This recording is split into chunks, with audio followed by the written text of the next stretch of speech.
Hello, hello, hello. It's been a long time since I last read a short story.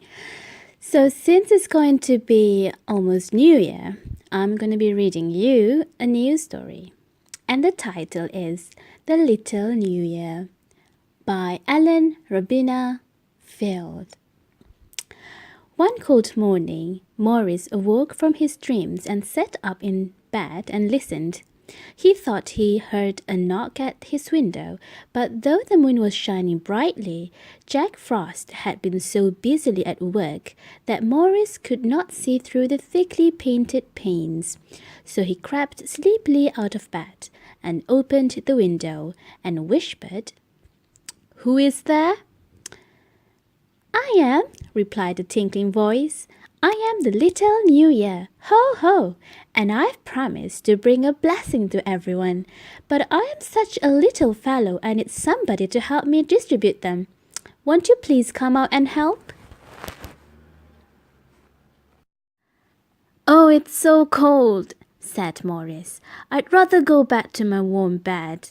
And he shivered as Jack Frost, who was passing, tickled him under the chin with one of the frosty paint brushes. "Never mind the cold," urged the New Year. "Please help me." So Morris hurried into his clothes and was soon out in the yard. There he found a rosy-cheeked boy a little smaller than himself, pulling a large cart, which seemed to be loaded with good things. On one side of this cart was painted the word "Love," and on the other, "Kindness." As soon as the New Year saw Morris, he said, "Now please take hold and help me pull." And down the driveway and up the hill they travelled until they came to an old shanty. "Here is where I make my first call," said the New Year. Morris looked wonderingly at him. "Why, nobody lives here but an old colored man who works for us, and he hasn't any children."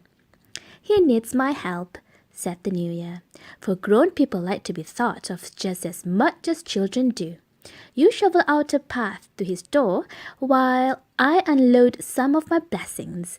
And the little hands went busily at work, piling up warm clothing, wood, and a New Year's dinner, the New Year singing as he worked.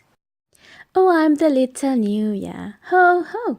Here I come tripping it over the snow, shaking my bells with a merry din, so open the door and let me in." Old Joe, hearing some noise outside, came to the door, and when he saw all the nice gifts, the tears ran down his cheeks for gladness. And as he carried them into the house, he whispered, "The dear Lord has been here tonight." "Where are we going now?" asked Morris, as they ran down the hill. "To take some flowers to a poor sick girl," answered the New Year. Soon they came to a small white house where the New Year stopped. "Why, Bessie, our sewing girl lives here," said Morris. "I didn't know she was sick." "See," said the New Year, "this window is opened a little. Let us throw this bunch of pinks into the room. They will please her when she wakes, and will make her happy for several days." Then they hurried to other places, leaving some blessing behind them. "What a wonderful cart you have," said Morris. "Though you have taken so much out, it never seems to get empty." "You are right, Morris. There is never any end to love and kindness. As long as I find people to love and be kind to, my cart is full of blessings for them, and it will never grow empty until I can no longer find people to help.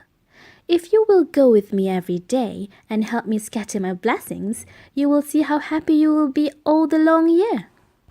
"A happy New Year!" called someone, and Morris found himself in bed and his sister standing in the doorway, smiling at him. "Have you had a pleasant dream, dear?" she asked.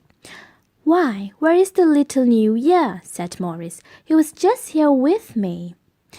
"Come into Mamma's room and see what he has brought you," answered his sister. There in a snowy white cradle he found a tiny baby brother, the gift of the New Year. How happy Morris was then! But he did not forget his dream.